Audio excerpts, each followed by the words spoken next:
Cave Story, an indie game that really needs no introduction, but I'll go ahead and give it one anyways. For those who don't know, Cave Story isn't just another indie game. It is the indie game. Sure, it's not as successful as Minecraft or have a fan base like the Undertale or Five Nights series, but without Cave Story, those other games debatably don't exist. While it isn't the first indie game to be made, it was the first indie game to hit widespread success. And looking at the game's humble beginnings, it's no question why it was the first indie game to hit the big time. Now, let me just slow down there. I know why most of you are here, and it's for the game itself, for Cave Story. After all, the game itself is what started all this. This game must be amazing. And you're damn right it is. But I truly feel like we should start with its creation, purely because the story before the cave is part of what makes it so special. Plus, to many, this is a story that has inspired entire careers. It's wonderful. Allow me to tell you about Daisuke Amaya, someone now more commonly known by his online name, Pixel. Pixel was simply a young college student who had an interest in programming. This said interest in programming would eventually lead him to making small indie games over the years. Some of these include Azarashi, a reflex game that gives you a score based on how fast you can tap on seals after they fall. Others include Ika-chan, a game about a small squid living in an ocean plagued by earthquakes trying to escape. Eventually, after getting more and more experience, Daisuke Amaya would make his way to begin a project that would eventually become way bigger than he imagined. In 1999, he would begin working on what would eventually become Cave Story. Funny thing is, Cave Story was actually way different in its early years of development. Pixel clearly put a lot of time into fleshing out an entire world, characters, even rules within said world. It was clearly becoming a passion project of his, but something wasn't right. The game wasn't running as smoothly as he'd like, and he wasn't satisfied with what the game was becoming. This led Pixel to scrapping almost everything after nearly 3 years of developing the project. Now, I truly don't know how much people realized Pixel was doing for this game. Keep in mind, he was making everything for it. And when I say everything, I mean everything. He was making the art, the engine, the music. Hell, he even made the tool to make the music. This game was truly going to be Pixel's game. He made sure of it. Thankfully, despite him not being satisfied with the project, he wasn't simply going to throw in the towel. Pixel gave the project another go, only keeping a few elements from the now infamous beta. Roughly 2 more years of development, and Pixel would complete the final version of Cave Story. Pixel even went through a lot during this time, even starting a family mid-development, and he was more of a perfectionist than ever with the project, and it paid off. Cave Story would be released in 2004, and would soon be translated by a small team known as Aeon Genesis, a team known for translating niche Japanese games for an English audience. The team even went as far as directly talking to Pixel about translating the game, and he was able to provide a few tools that he believed would help with their endeavor. Upon the team's completion, Cave Story spread like wildfire as this wonderful indie darling with secrets galore. And I'm sure we all know where the story goes from here. Cave Story would eventually be picked up as the first title to be published by Nicholas Inc., who would remake the game for Nintendo Wii in 2010, further skyrocketing the game into the video game space. From WiiWare, it hit DSi, from DSi to 3DS in both the forms of a remake and revamped digital release, and to this day, Nicholas still sells official merchandise and physical copies of the game on Nintendo Switch. As you can see, the game came from incredibly humble beginnings. It's the first time where an indie game, one made by a single person, was able to shake up the industry and open the door to many other developers to take their turns. Cave Story would go on to inspire developers of games such as One Shot and Undertale. Pixel is still very thankful for Cave Story, as well as everyone who still loves and plays the game to this day. This is truly one of the most humble stories to ever come out of the gaming industry, and it's one that brings a tear to my eye every time I truly think about the scope on how far Cave Story and Pixel have gone since then.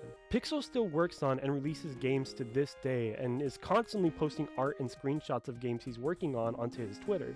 Now, I'm sure this story is quite a lot to take in and think about, but we still haven't even begun to cover the main topic of this video, and that being Cave Story itself. This is quite the build-up for some indie game, and clearly must be a massive deal when it's inspired this much of modern gaming. And, well, yeah, it is that good. That's why we're here. But before I dig into the game's plot, I really urge everyone watching this video to please go and experience the game for the first time. If you haven't played it, it's truly a game best experienced as blind as possible. Hell, Pixel himself even stands by this, hoping players' first experience is knowing as little as possible. So I'd like to respect his choice, and even I believe this is how the game is best experienced, so go and play it now. But, alright, you back? How was it? It was amazing, right? Well, now we're going to experience it all over again, starting with where the game first begins. Incoming transmission. We begin the game with the introduction of a man named Kazuma. Kazuma has apparently escaped from somewhere, and he's attempting to reach someone else by the name of Sue. Don't worry, this scene will be elaborated on soon. Something I never see discussed is why this scene is brought up. I like to believe that these messages are being received by our protagonist, who is simply known as Mr. Traveler. You see, Mr. Traveler is a robot who was awoken in our first setting, the first cave, with no memory of their past. Within moments, we're given plenty of scenarios where the game forces you to learn how it's played. When you start off the game, we're shown two interactable blocks to our right, the save icon and the regenerator. Both of these are almost pseudo-tutorial items. They clearly are meant to be interacted with after all. You have to save. Usually in 2D platformers, games use the up direction for interaction, but in Cave Story, you have to press down. While this is a small change, it is something that was a huge hurdle for my younger self to jump over. Not only does the game teach you that the down direction is for interaction, but shortly after, the game also teaches you that this isn't your usual platformer. The game has you start off by going left to progress instead of right, teaching you that this platformer is one for cool kids and gamers. As you progress, the music of the first cave, titled Gestation, seems to begin to rise in volume and notes. While the music isn't tied to gameplay, the song still feels so natural to anybody's playthrough. It's a song that starts from nothing but ambience, but slowly brings in the actual song. I like to think that this is done with intention. Both the player and Mr. Traveler are starting from nothing, and both don't take long to figure out the game's mechanics and temporary goals. You're building up a foundation for the game, and Gestation subtly builds up this feeling subconsciously. It's not something you notice at first, yet thinking back on it, it's an amazingly put together opening song. Making progress in the game itself, you find yourself stealing your main weapon, a gun named the Polar Star, from a hermit living in a cave, while also stumbling along some brief breaks from gameplay with more attempts from Kazuma attempting to reach Sue again. Within these breakaways, we learn that Kazuma is Sue's brother. After you're making your way past an odd killer door, we get introduced to the first characters that Mr. Traveler gets to properly meet, King and Toroko. We begin to snoop in on their conversation, with King demanding Toroko give him a key to her home so that King can get to a person also named Sue. Toroko denies and is constantly defending Sue by claiming how nice she is and how kind she's been to her. We eventually crash in on their arguing by literally crashing in on their arguing, and Toroko uses the ruckus to run away from King. On first impressions, you'd think that King is some form of bad guy given how easily aggressive he gets, but he's actually a pretty good person. Talking to him reveals that he, as well as many others in the area, are a creature called Mimiga. While it's unknown why at the moment, another character simply called the Doctor has been taking Mimiga one by one, and King would like to turn in Sue in hopes that he'll stop. Something we also find out from King is that Sue is apparently another Mimiga, which is odd given that Kazuma is actively searching for Sue, yet he's clearly human. Anyways, Toroko runs off and we get to discover Mimiga Village itself. And man, what a setting. Mimiga Village serves as a pseudo hub world in the game, and it's the most visited location by far. The whole area feels like a world robbed of its people, as there's plenty of locations including homes that you can visit within the village, yet barely any Mimiga left. Despite this, the world also couldn't feel more fleshed out. Each room and area feels like it has its own purpose within the village, and each character given their own unique personality. One such case is with the village's very own Yamashita farm, where we meet a nice young Mimiga named Saindame. Saindame is a farmer Mimiga who claims to tend to all sorts of flowers, but not red ones though. They're apparently bad news to Mimiga. Another really nice area is the local reservoir, where we meet the best Mimiga in the game, Kenpachi, who's a Mimiga who just simply loves to fish. Like, I don't think you guys understand, it's his favorite activity, he just loves fishing. Its music is also very humbling compared to the rest of the game's soundtrack.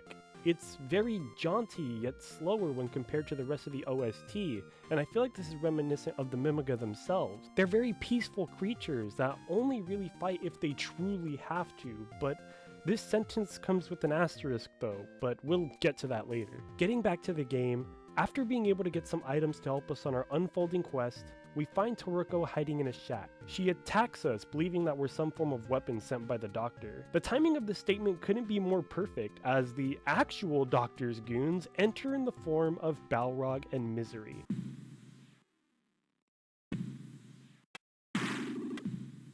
Something I like about this scene is that we don't get proper introductions to these characters, as their real personalities unfold as the game goes on, but rather we get the introduction of their relationship. Misery and Balrog have a very straight man and comic style relationship, with Balrog being the latter and Misery the former. With Misery's magical abilities and Balrog's brute force, the two are ready for almost anything. As for their appearance, we find out that they are also searching for Sue. A lot of build-up for one Mimiga, eh?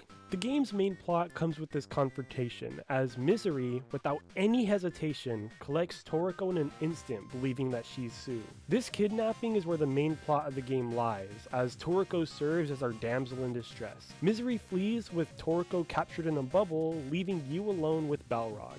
Funny thing is, Balrog really doesn't want to be forced to fight despite the context. Instead, he leaves it up to you. Regardless of what you choose, you eventually leave the shack and report Toroko's kidnapping to Jack, a Mimiga who serves as King's right-hand man.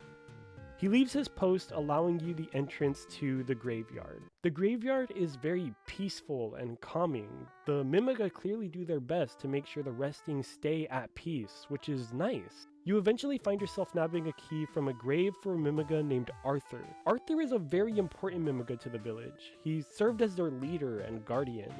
We'll learn more about Arthur as the game goes on, but for now, all we debatably need to know is that Arthur was Toroko's older brother. Anyways, with the key, we're able to progress to Arthur's house, where we find a computer that reads off messages. The same messages Kazuma has been attempting to send Sue. Upon reading these messages, we gain access to a teleporter that's next to the computer, and we're able to make our way to the first true level of the game, the Egg Corridor.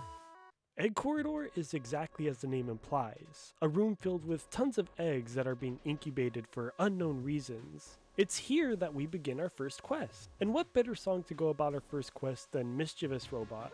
The song is similar to Gestation, where it starts off slow and slowly graduates as it goes on, but rather than ambience, we actually start off with some actual music. I always like to think that this was intentional, as upon reaching Egg Corridor, we familiarized ourselves with the game's mechanics, items, story, and even had a chance to take on the game's first potential boss. We're officially ready to take on the first real challenge, and Egg Corridor does a good job of being just that. It's a standard 2D platforming level where progress is made from left to right with our goal at the very end. After making some short progress, we come across a Mimiga who's face to face with some sort of monster. She's cornered and eventually beaten up by said monster. During this, she manages to see and question you, but the monster takes her away before you get the chance to interact with her. With a clear objective, we push on through the Egg Corridor, where we're able to collect another heart container, figure out a puzzle to get to the end, and most importantly, collect our first new weapon, the Missile Launcher. The Missile Launcher is a weapon with limited ammo, with the trade-off being massive damage. I'm not a fan of the Missile Launcher myself, but it's certainly a weapon that helps out here and there, especially with a boss later on in the game. After making our way to the end of the area, we see ourselves face to face with the first true boss. They're speaking to us, claiming that they're going to protect the eggs for their master. It's here that the fight begins with the giant beast, whose abilities include strong physical punches, long jumps, and being able to breathe out an energy projectile attack. The beast is very straightforward and can be defeated fairly easily with the Polar Star. Upon being defeated, however, it's revealed that the giant beast was a Mimiga all along named Igor. While we never learn too much about Igor himself, we do get a little bit of knowledge and foreshadowing of just what Mimiga are capable of.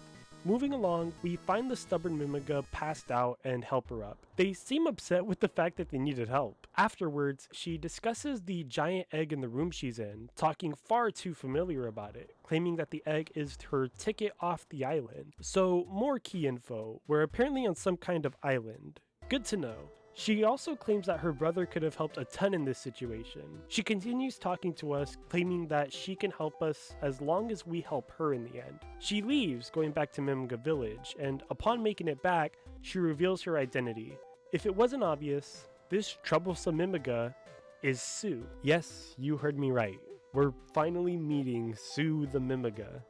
Yes, this is the same Sue that is also the sister of Kazuma, and yes, this is the same Sue that is the friend of our now kidnapped Toroko, and yes, this is the same Sue the doctor is looking for. Who would have thought that such a small Mimiga could be the one behind this much strife, right? Well, if I'm being honest with you, Sue herself wasn't always the Mimiga. She was a human, but transformed into a Mimiga by this doctor that we keep hearing about. But anyways, getting back to the game, Sue makes her way to the computer with all of Kazuma's messages on it, and they begin to chat together, discussing if they're aware of where each other are, as well as where their mother could possibly be. Kazuma even chips in that she's most likely still with the doctor, sadly. I know it seems like I'm glancing over a lot, but there's genuinely so much that happens in the form of the chat in this cutscene.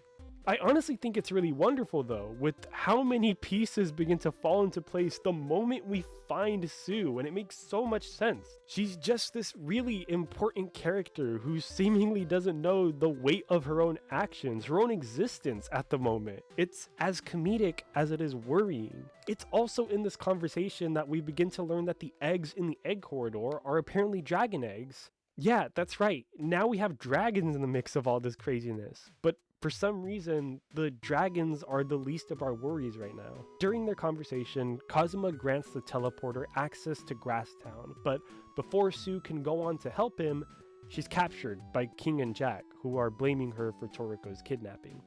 It is here that Mr. Traveler finally makes his way back to Mimiga Village, but it's too late, as Sue is already captured and jailed with King on watch. After a small chat about her capturing, she sends us to go on the mission to save Kazuma instead.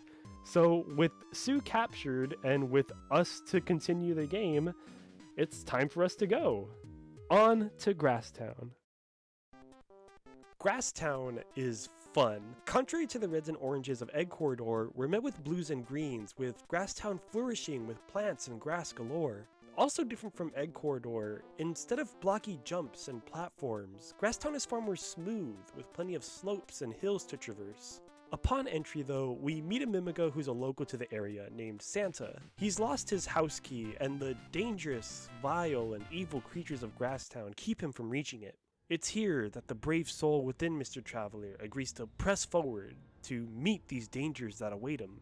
Just a few seconds ahead, we see the monstrous, dangerous, and unrelenting packs of critters. As I said, Grasstown is a very slope and hill-filled area, and what better enemy to put in them than enemies that fly but suffer from short aerial time. Upon retrieving Santa's key from them, we're given the weapon that I feel makes Grasstown genius: the Fireball. The Fireball is a weapon that shoots fireballs out of it Super Mario Bros. Style, and they're the perfect weapon for these critters, but only given that the player has patience. You see, the critters don't fly for very long, but their flight gives them far better mobility than the player around the hills. Trying to fire at the critters with your Polar Star and missile launcher requires a bit of precision, but it's not entirely difficult. You can finish off the critters midair just fine, but fail and you get punished with the critters doing damage upon landing on you. The alternative to this is to focus all your time on movement around the critters and punishing them upon landing with the Fireball. It's far safer and removes any need for precision. While this is a small piece of gameplay design, it's really fun nonetheless, and I love Grasstown because of how fun it is to play these options out. And since we're here, I just gotta point out the music real quick. It just slaps. It's a very fun and upbeat tune. I genuinely love Grasstown's theme, which, by the way, is called On to Grasstown for those who didn't catch that joke earlier. Anyways, getting back to the game, we make our way through Grasstown and find ourselves needing to get through a young Mimiga's fireplace. After she explains that only juice from a creature named the Big Jelly can put the fire out, we do some questionable things and then we head back to find said creature, and oh my god, Grasstown is now flooded with a new enemy type called the Jellies. Where creatures serve as an enemy that are temporarily in the air, Jellies are always airborne and serve as a possible counter to simply just jumping and shooting out the critters. With that said though, it doesn't make Grasstown any harder. Jellies are far more passive and only fly around in a single repeating pattern instead of chasing down Mr. Traveler like the critters do. Making our way back through Grasstown, we find ourselves the Big Jelly, who is clung to the top of the cave. Upon defeating the Big Jelly, we're able to receive 1 jar of jellyfish juice, which sadly does bring in my first gripe with Cave Story. Cave Story is a bit of a product of its time, and jellyfish juice is a pretty important item to Grasstown. Thankfully, future versions of Cave Story Plus allow you to defeat and hold on to multiple jars of jellyfish juice. But we are not playing Cave Story Plus, so we're now subject to tedium and must make our way back to the Big Jelly whenever jellyfish juice is needed. Until then, we take the jellyfish juice back to the young Mimiga, her name's Choco by the way, and to her fireplace, we're able to use the jellyfish juice and we're now able to traverse the second half of Grasstown. The second half of Grasstown is actually a bit different, with the level feeling far more vertical now. The second half has a lot more platforms compared to the first half, with many platforms leading to just more platforms. Hell, even the buildings in the second half are on platforms. Speaking of buildings, we come across this large building that we're actually unable to open. Attempting to open it leads to someone inside crying for help, explaining that they've been stuck in there for a while. Talking to them through a crack in the wall allows them to give us a key, which sadly doesn't open the door to their building. Curiosity drives us forward and towards a room that's found under the entrance of the second half of Grasstown. This room is the power room, and it's here that we find ourselves about to enter some intense action with an incredibly advanced defense robot.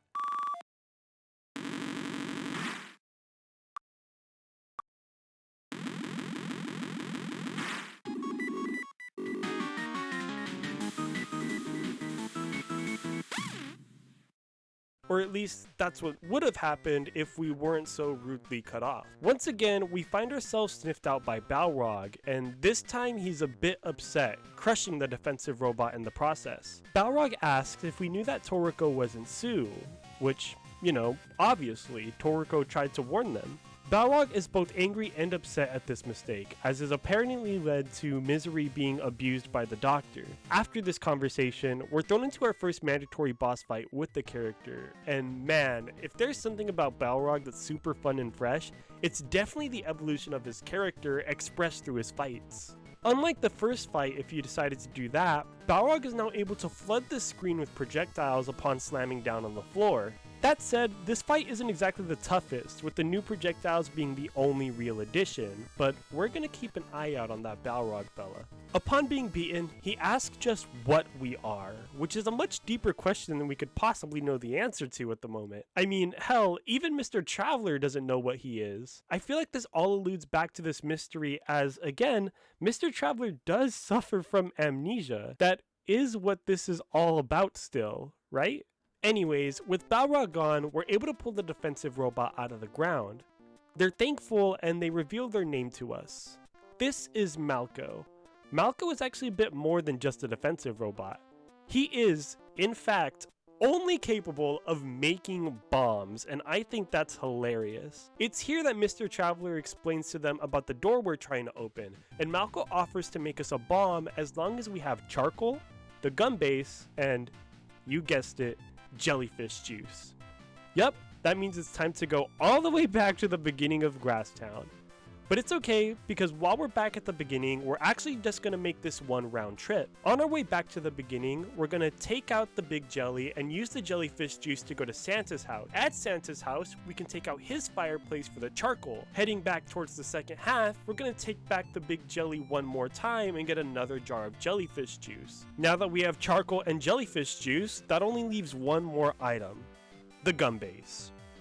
Where the hell do we get that? With nowhere left to go, we make our way back to the man stuck in the building and tell him about the plan to blow up the door, but we need a gum base. To our surprise, he hands us another key labeled gum, and we press forward for a new door to use this key on. This eventually leads us to the very end of Grasstown with a singular door all alone, and this door is leading to the gum room. It's here that we're taken into a big, empty room with just a chest in the middle of it, and the gum base is, thankfully, inside. A quick and short victory. Of course, it's not that easy, and we're interrupted once again, this time by Misery. She's shocked that she's actually able to see us again, but this time, Misery actually provides us with some insight on what we might be. She asks if we're a soldier from the surface, in which she follows up with this big surprise that there's apparently not many left of us at all. This is all the background Misery is able to give us, however, as Balrog comes in once again to interrupt us, specifically warning Misery about our strength. Misery, as quick as she appears, leaves us alone with Balrog, turning him into the giant frog beast and true boss of Grasstown,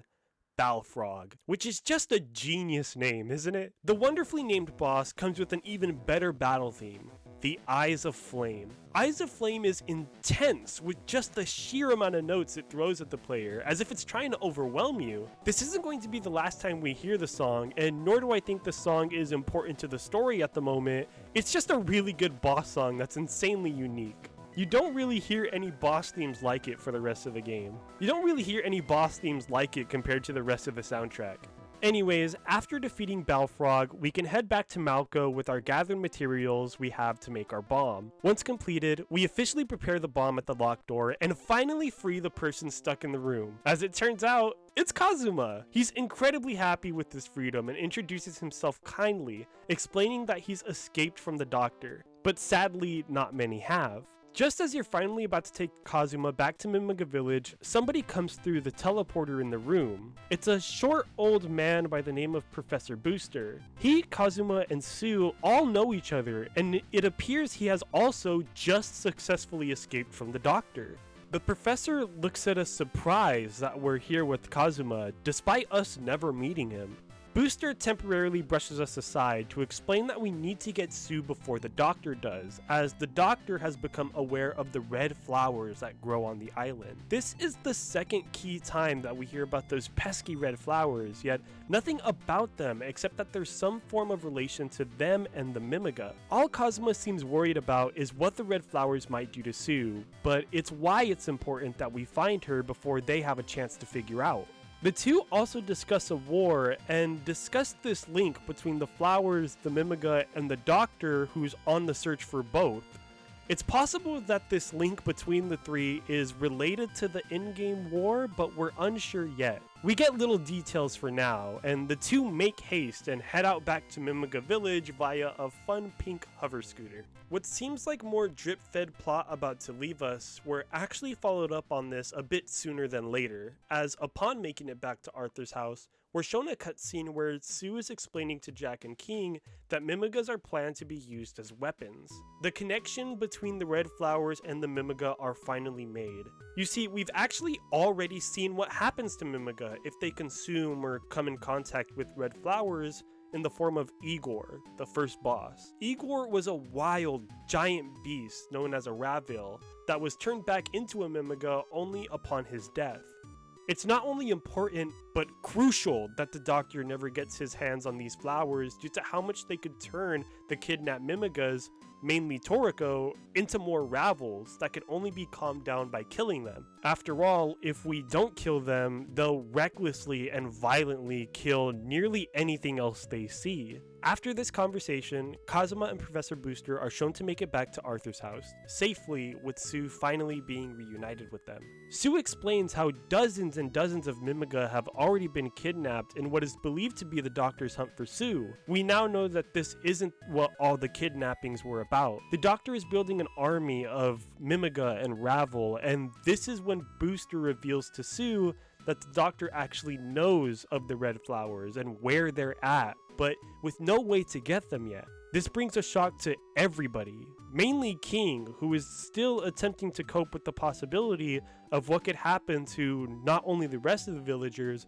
but Toroko as well. Booster soon reveals that he also knows the location of the red flowers. The Sand Zone. The Sand Zone is incredibly dangerous for both Mimiga and humans, and thankfully, we are neither, and Booster suggests that we go on this journey to beat the Doctor to the red flowers. It's also here that we get more details and lore on what exactly we are. As Misery hinted earlier, we're one of many armed scout robots that were dispatched to this island 10 years ago. While Booster doesn't know any specifics, he does state that it was said that other robots were completely destroyed, with the light possibility of us being a lone survivor. Kazuma cuts him off as we're successfully given access to the Sand Zone through the teleporter he's been working on. While it might be a bit goofy to say at the moment, if it wasn't obvious by now, something I love about Cave Story is the actual plot of the game. Again, it's supposed to be played as blind as possible, and that's purely because the player is given the opportunity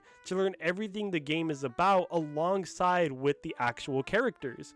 And while this is not exactly a new premise, it is a fun one from a gameplay perspective that allows the player to feel more involved in the discovery of the story.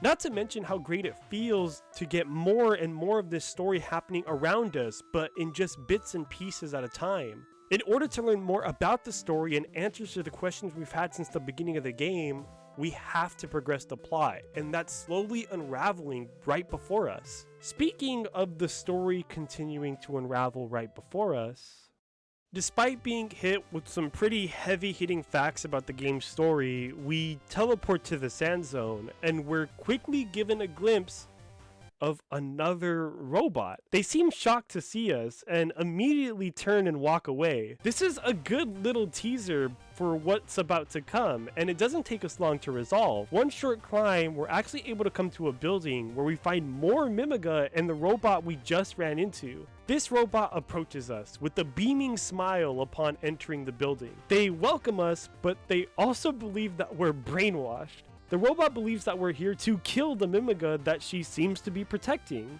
While this couldn't be further from the truth, the robot doesn't give us a chance to defend ourselves and immediately gets battle ready, throwing us into our next boss fight, the robot. I just gotta say, I love this boss fight. Not only does it introduce us to a brand new robot to the game, but the Mimigas in the room, known as the Collins, actually join in on the fight. There's some tough little bastards too, as the only other Mimiga we fought were either Ravel or the one shot we dealt from Toroko trying to beat us with a stick. While the Collins are also one shot, they constantly get back up and try and take shots and pelt you with tiny hits, and it's adorable and builds up a bond between the Collins and the robot. Another thing about the robot that they have is a force field, which makes them not only the first boss, but the only boss to be completely immune to the rocket launcher, which is a really fun idea. I wish the game had more things like weapon immunity amongst the bosses, but not in the main game. Maybe as a harder difficulty select in the plus versions of the game? Boss Rush Plus maybe? Anyways, getting back to the boss itself,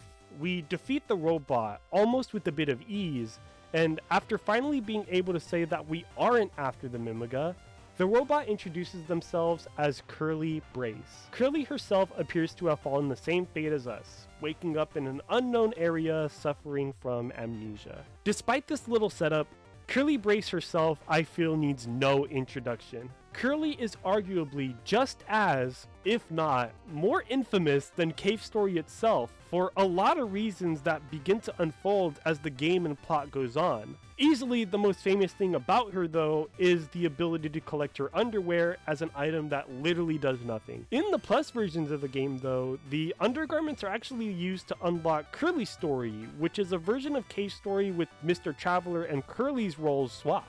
After getting ourselves acquainted with Curly and the Collins, we're told by one of the Mimigas that our search for the red flowers is best followed if we find a woman by the name of Jenka. This begins an iconic fetch quest of finding all sorts of puppies wandering around the Sand Zone. The mission itself is sadly a tad annoying in the original version of Cave Story. We have to collect one puppy at a time and bring them to Jenka to progress the game. Cave Story Plus attempts to put a bandage on this mission by allowing you to collect all the puppies in a single trip, and man does it really help a ton. I'd also like to point out the music in the Sand Zone. A song titled Meltdown 2 is used in the background. For those curious, Meltdown 1 was meant to be in a Cave Story, but was cut during development in favor of Meltdown 2. And it's easy to see why. Meltdown 2 is very upbeat, and it easily carries the whole Sand Zone experience for me. It's the song that's played after we've assembled all the scientists, we now have a new robot friend, and we're finally gonna thwart the Doctor's plans and save Toroko. It's quite a rush on what this song gives you. Speaking of the Doctor though, during our quest to find the puppies, we do get interrupted by Misery at one point. She's upset that Balrog has failed yet again to defeat us, but gives us credit for our strength. She then offers us to fight her, but sadly this doesn't get fulfilled yet, as we're uninterrupted by the true boss of the Sand Zone, Omega.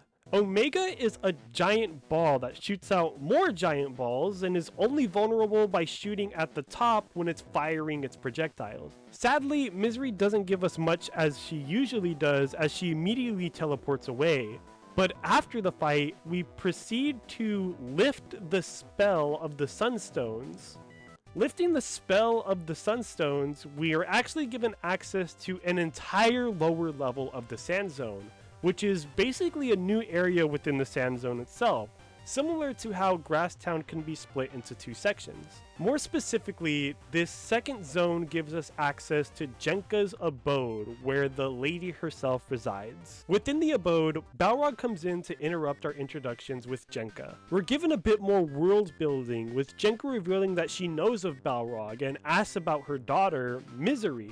Balrog responds that they're both doing well and striving, with their new master ready to take over the earth. It's here that Balrog asks Jenka about the location of the red flowers, but specifically a key to get into a warehouse where the red flowers are growing. Jenka obviously refuses, and Balrog leaves her simply with the threat. From here, we're able to finish the puppy search, with Jenka giving us more and more backstory about the game for each puppy we give to her. The story she tells is more so about the plot. Jenka reassures us that we're a soldier from the surface. Years ago, hundreds of robots like us stormed the island, murdering Mimigas. In a last-ditch effort, hundreds of Mimiga ate the red flowers, giving them the ability to fight back, protecting the island that they call home. She asks if we've ever seen one, a frenzied Mimiga or Ravel. They lose all control of their actions, forever stuck in an enraged state.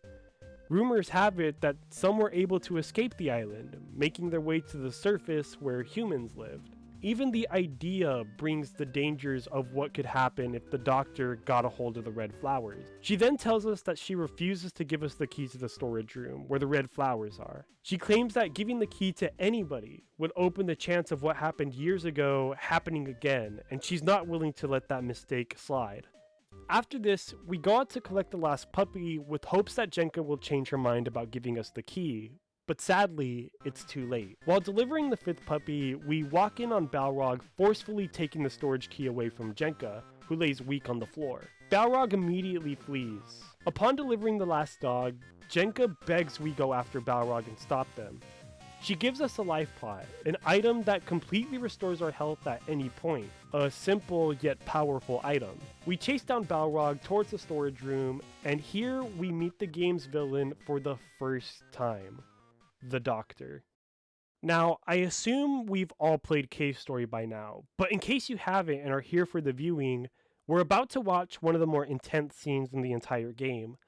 While I feel there's no need for a warning, I'll give one anyways, as a lot is about to happen. Please, go play Cave Story if you haven't yet, as there are major spoilers that are about to happen. The cutscene begins with the Doctor and Misery both standing as the song Tyrant begins to play. Something Daisuke Amaya will always be underrated for is his music composition. Many songs within Cave Story are emotions given musical form, and Tyrant follows suit with emotions of dread and power being flooded within the song's notes. The sheer presence of the Doctor in front of us is enough to send chills down the player's spine. We've constantly heard words and warnings of the villain, and he lives up to these 100%. Misery begins, being proud that she was successfully able to find the flowers for the Doctor. She offers to test the flowers on herself, but the Doctor denies, instead offering to use one of the kidnapped Mimiga as a test. After all, the two are far more than powerful enough to take out the Mimiga if so needed. The Mimiga they summon for the test, of course, is Toroko. Toroko is crying, confused, and attempts to run away the moment she's given the chance. Balrog sadly comes in, refusing to let her near the door. Misery orders Balrog to force-feed Toroko the red flowers, which he attempts to do. Toroko begins to cry out, attempting to keep Balrog from doing so. It's here that we finally hear a threat from the door. The threat is coming from King, and upon his entry, the song Run begins to play. Run itself is very fast, contrasting the slow, daunting notes of Tyrant, but it never feels like it's a good song. King is able to fight off Balrog from Toroko in a single blow, but sadly he's far too late. Toroko has been fed, and in an act of denial, King himself almost becomes enraged himself. He charges the Doctor, threatening death. The Doctor himself, of course, couldn't be more calm. Misery, upon leaving the scene, strikes King, sending him across the room. The Doctor is left wondering how such a fragile yet dangerous creature could such exist with the two lying before him. It's here when Mr. Traveler finally enters the room. The bodies of Toroko and King lie on the floor, with the Doctor more than happy that we're here. What feels like the setup to the proper final boss is instead met with something far worse. The Doctor flees, leaving us alone with the bodies of the two Mimiga we've spent this whole time working so hard for. As if this couldn't be enough, Toroko herself rises, but she's already gone, and takes the form of a Ravel. Eyes of Flame begins to play, and finally the song's name becomes true as her eyes are flooded with colors of red and black. She attacks, and if it wasn't obvious by now, we are now forced to put down the frenzied Toroko. With this said, my goodness, what a scene. I genuinely believe if there's any moment that sold people on Cave Story, it's this one. There's a lot of personal value within this scene to many, myself included. Cave Story does an amazing job of setting up a threat and danger of the Doctor with our overall goal to save Toroko. A lot of the game is built up on saving Toroko, making sure this innocent girl makes it back to her home safely after successfully stopping the Doctor. Reality is, Toroko was gone the moment she was taken from us at the very beginning of the game. And if that wasn't hard enough, we're also built up to be the savior, the ace in the hole for the humans in the Mimiga to finally get back at this Doctor. Booster even states that, of everyone, only we could realistically get this job done. To not just be robbed of this opportunity, but denied it altogether, we're given an intense amount of emotion in this moment. Despite progressing in the game, we're losing. The Doctor is simply just far more than just a boss to beat. He's become a force of nature himself that even we, the hero, are too slow to keep up with. He leaves us as soon as we meet him, forcing us to kill the girl that we fought so hard to save. And if that wasn't enough, upon killing Toroko, King himself is also revealed to have been killed, leaving us with nothing but his weapon and a plea to avenge him and Toroko. The fight itself ends with no victory theme. Rather, silence fills the air as we're forced to process the amount of just what happened. The boss is killed, but we certainly have lost. Our mission is no more, and we're left to wonder what we're supposed to do now. To further progress the story, we leave the empty room, taking King's Blade with us. Since it never comes up in the plot, I'll go ahead and mention it here. The blade is a magical weapon that gets thrown by Mr. Traveler and will magically come back to him. Leveling up the weapon will make the blade bigger, but taking it to its max level will not only throw a flurry of blades, but King's spirit will now come out of the blade, dealing area of effect damage when he comes in contact to an enemy. I think that the leveling of this system is beautiful for the character of King.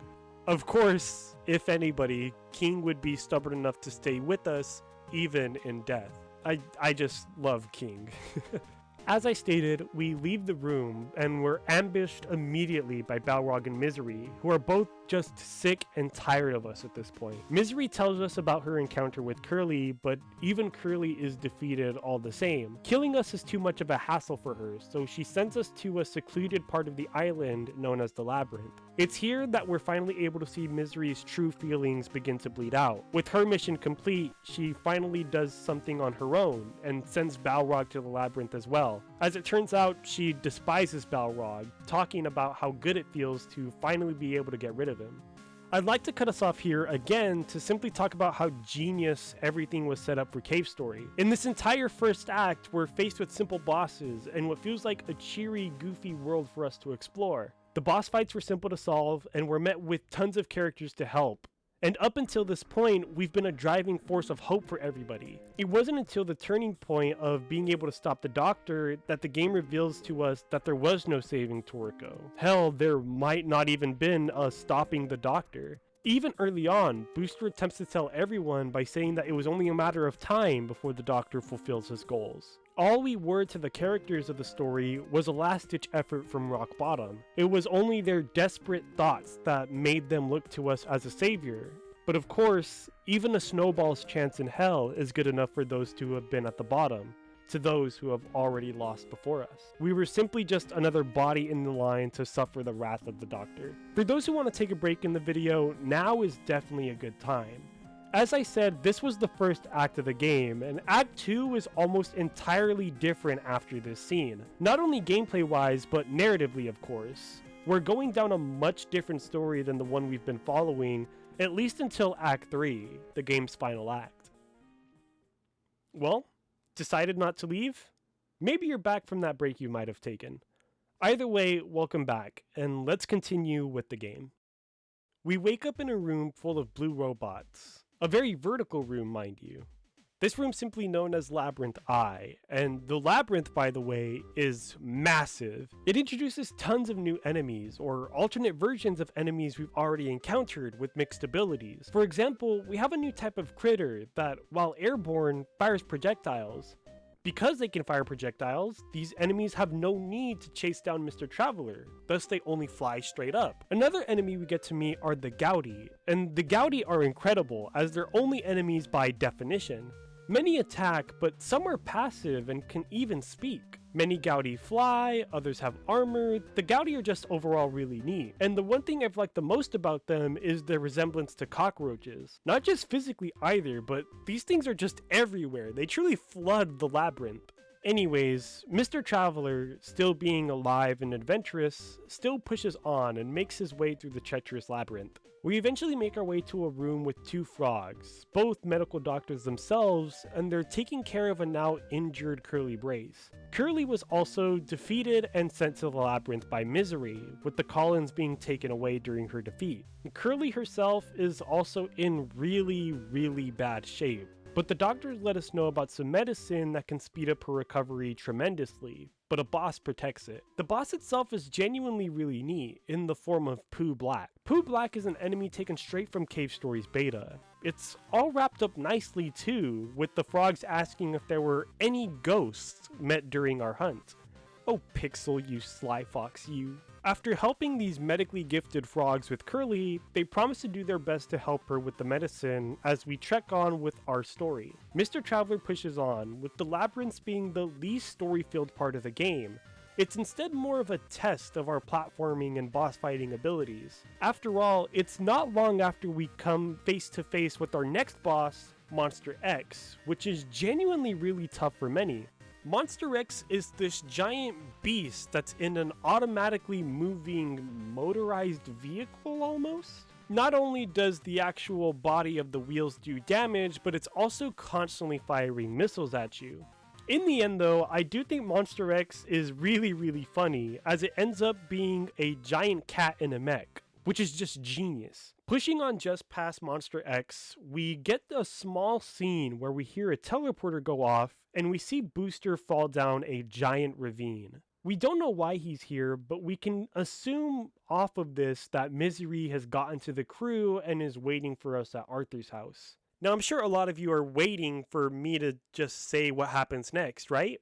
For those who don't know, yes, Cave Story is a game with multiple endings, and with this moment, we're finally met with the first major decision point of which ending we're going for. As I don't want to spoil the ending, even though this decision will spoil it for many diehard fans, we're gonna do something quite odd, and completely ignore Professor Booster, which requires us to make a very precise jump. If you need help, use this little red speck of blood as a marker on when to jump. Miss the jump and your fate is sealed, by the way. Thankfully, there is a save point just before this jump for you to restart and retry if needed. Moving on, as we press forward, we see Curly fully recovered in a room where a giant boulder blocks the only way out. The two robots attempt to move it with no avail, almost as if the rock couldn't even budge. And it's here that we get an absolutely magical reunion. Enter Balrog, who is surprised to still see us alive. Despite being cheated, Balrog still threatens the robots, defending the doctor. Despite this though, Curly is not fazed by Balrog and hilariously asks him to help us.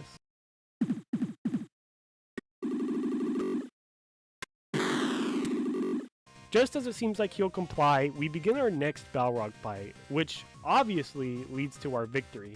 Unlike the last Balrog fight though, Balrog is now combining the previous two fights and adding missiles to the mix, which again, genuinely really cool to see this character evolve.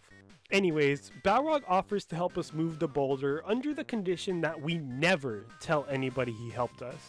Curly herself theorizes that Balrog himself actually might not be that bad of a guy. Foreshadowing is a literary device that alludes to we're able to press on to the next part of the Labyrinth, Labyrinth M. As I mentioned before, Labyrinth isn't filled to the brim with plot compared to the first act of the game, but it's not as if it's entirely devoid of story either. Instead, we get to view Labyrinth almost as a segment of fun yet challenging gameplay rewards for making it this far into the game. And this idea couldn't be more defined by Labyrinth M, a level filled with many areas and segments for you to tackle with Curly Brace now fighting alongside you. Not to mention that this segment really has a banger track, Labyrinth fight, which is so upbeat and it really just lets the player go crazy with this brand new character that's built up to be the only one that can relate to Mr. Traveler. They're both robots who have done wrong in the past, but with their amnesia, they're both taking advantage of the second chance to do good. Again, this segment also isn't completely devoid of plot, as it just tells it way more subtly. It begins with us losing, we're thrown into a dark place, but we don't have any hope completely gone. We still have a small bit of hope, this time in Curly. She is still smiling despite her second chance being completely ruined. She drives us forward and we're given a lot of dedicated time with Curly to solidify this bond between the two robots. It's genuinely really great. Where the ending of Act 1 in the storage room hooks us with the twist of a plot, Act 2 keeps us invested by allowing us to let loose with enemies and boss seemingly everywhere, all while bonding with Curly, a character we just met. After our cave trekking with Curly Brace, we find ourselves at a very contrasting room, ominously called the Dark Place. I think it's clear to see the dark blue and gray was definitely chosen to catch the player's attention to give plot again, after being given some bright oranges with little plot to let the players go crazy. Curly questions if we're even still in the labyrinth.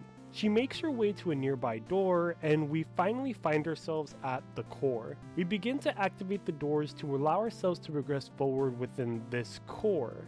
After setting free an ominous stubborn door, we make our way through the final, biggest door, where Mr. Traveler and Curly are met with a giant room full of the corpses of other recon robots. We investigate the room, or at least as much as we can of it, with half of it being filled with water. We managed to find a tow rope, but besides that, nothing of value. It is way too late to salvage anything else within the room, including the robots.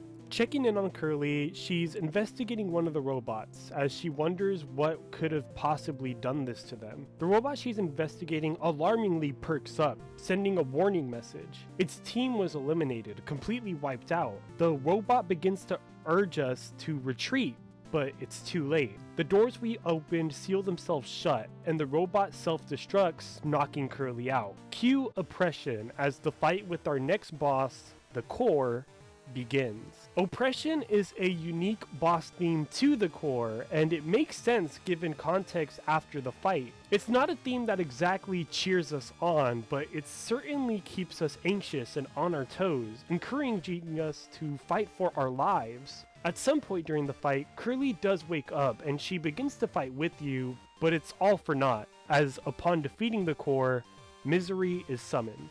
Misery is pissed with what we've done to the core, with Curly Brace just as mad as Misery, threatening her life over the Collins, but these threats feel like nothing compared to what we've done with the core. You see, the core serves as the heart of the island, and it's the reason why this mysterious island we're on is floating? Killing the core completely will just cause the island to fall from the air and crash into Earth, theoretically taking everything on the island out. So yeah, while I failed to mention it sooner, the island we've been on this entire time is floating high in the sky, with the core being the reason that it's able to float. We've triggered the downfall of the island, but at the last moment, the doctor comes in and he demands that Misery take it to some sort of laboratory, claiming that there's still time to save it. Misery teleports the core away, and both her and the doctor flee. Curly Brace is broken, as we've killed something that was completely neutral. She's stunned in silence, and interacting with her leads to nothing.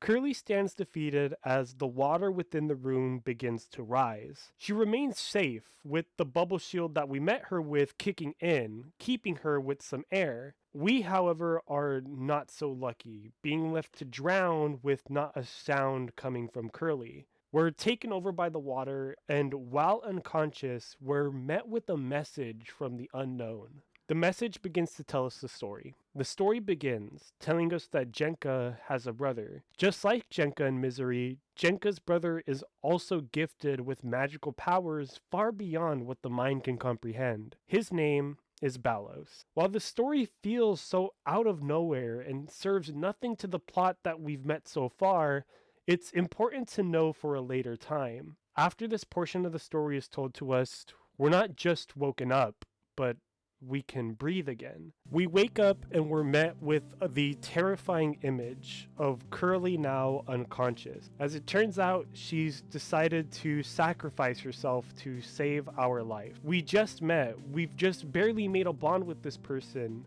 All we know about each other is that we're both ex-murderous robots, yet even if it costs her own life, Curly is still kind and brave enough to sacrifice herself for the sake of knowing that she can save just one more life. There is no reply when interacting with her, and she isn't moving. To many new players of the game, hell, to many of you watching this video, this is the end of Curly's story, and is another reason why Curly Brace is such an iconic character. She's been nothing but optimistic and hopeful, no matter how far down we were hit, and even in the time of our death, Curly knows nothing but to help people, even at the cost of her own life. Curly is a wonderful character to Cave Story, and I hope will go down in gaming as one of the most iconic partners in the medium. We've come so far, losing many friends along the way, including Toroko, King, and who knows what's happening to others like Jack and Sue. Curly is just another person we've let down, another body we've added to the pile.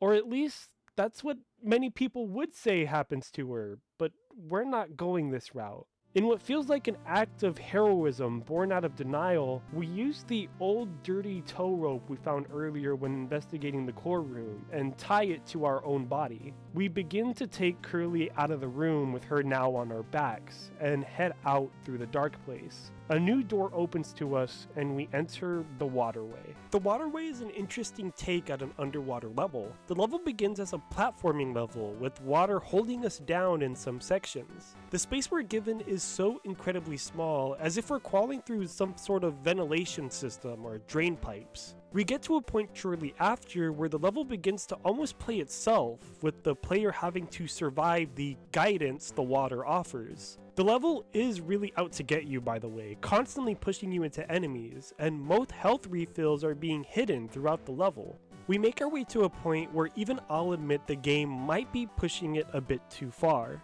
In order to continue the ending we're striving to get for this playthrough, we must make our way to a room filled with tons of changing directions and water flow. The way you influence the direction of Mr. Traveler feels almost random. Your movement is incredibly fast. Our top priority is to clearly help Curly, but to be able to get to a point where we can save Curly if possible. We are given this opportunity, but only given that we not only survive this challenging segment, but it also comes at the price of being able to react incredibly quickly with the precise jump. I kid you not, you are literally pushed onto a one-block scenario, and being able to react to this jump decides the fate of Curly Brace, and like I said, it is a bit unfair. In future versions of Cave Story Plus, there is now a block at this segment that will catch you in case you are going a little bit too fast, but we're playing the original, and this was how the level was designed. While I should be upset at this decision to hide such a critical ending to what feels like some luck, I'm not. I know it sounds really dumb, and to anybody, this is legitimate bad game design.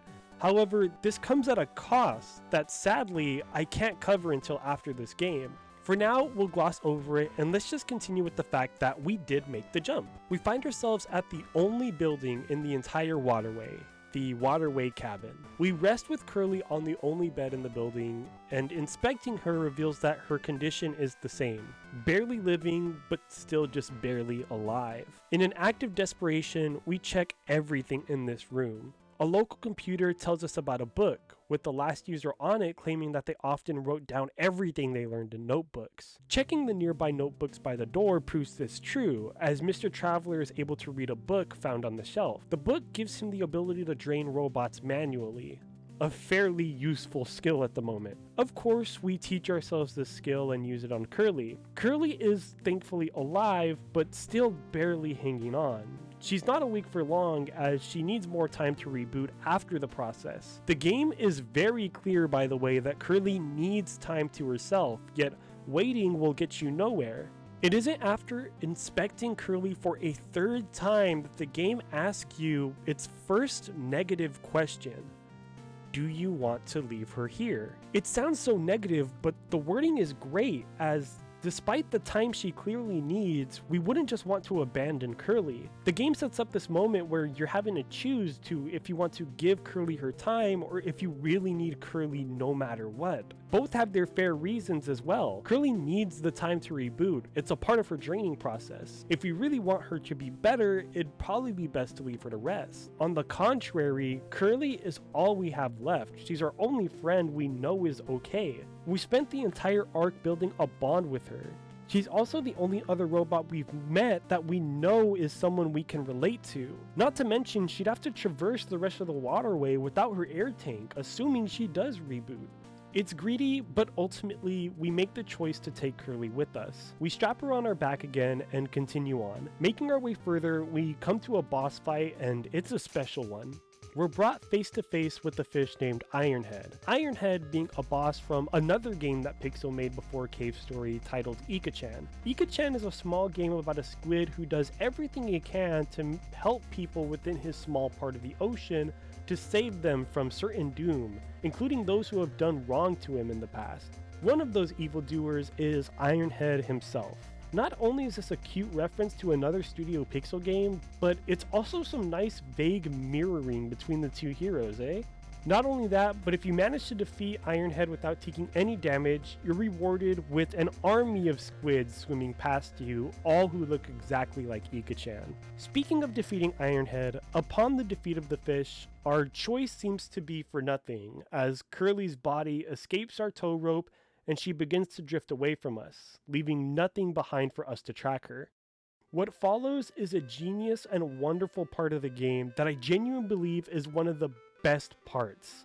But before this, I'd like to state that this feeling of failure to save Curly is where I believe Act 2 ends. It might be a bit controversial to some Cave Story fans to claim that this is the ending to Act 2, especially since it's not nearly as plot driven as Act 1.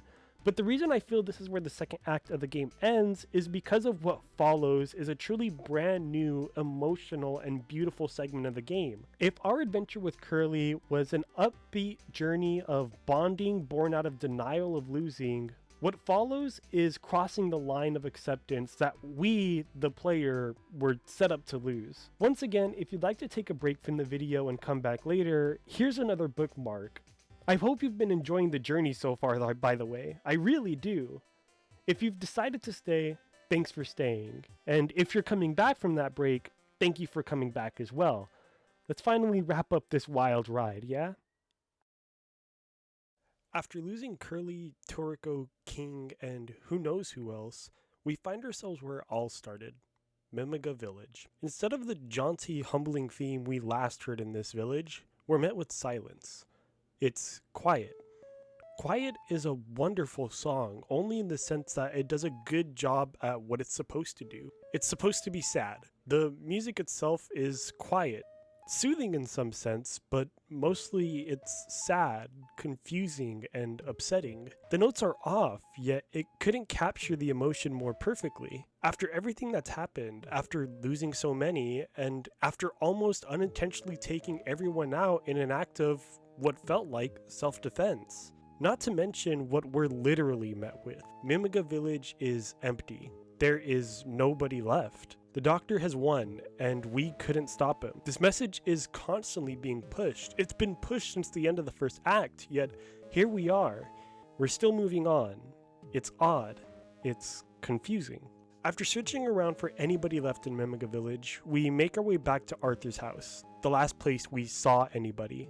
We enter, and as if by miracle, Booster has managed to escape the labyrinth as well. He's horrified as he reminds us of the doctor's victories. Despite all the denial, he puts what feels like a broken hope in our hands in the form of a jetpack called the Booster 2.0. The Booster feels like a reward given to the player out of sheer necessity. There's almost no reason not to use it. We're finally given the most control of ourselves in the entire game, being able to dash in the air in any direction we choose. Booster gives us this item with a final request. He still tells himself that he likes to believe Sue is alive, and as such, Booster begs us to find her and save her, using the Booster to take her far away as possible from the island. Sue never wanted to come to the island in the first place, but given that she was taken by force because of the lack of a caretaker, she's been subjected to what feels like emotional torture and torment, and all while being a child who doesn't know any better. With what feels like a final mission, we're, of course, going to continue to push on with hopes as low as ever.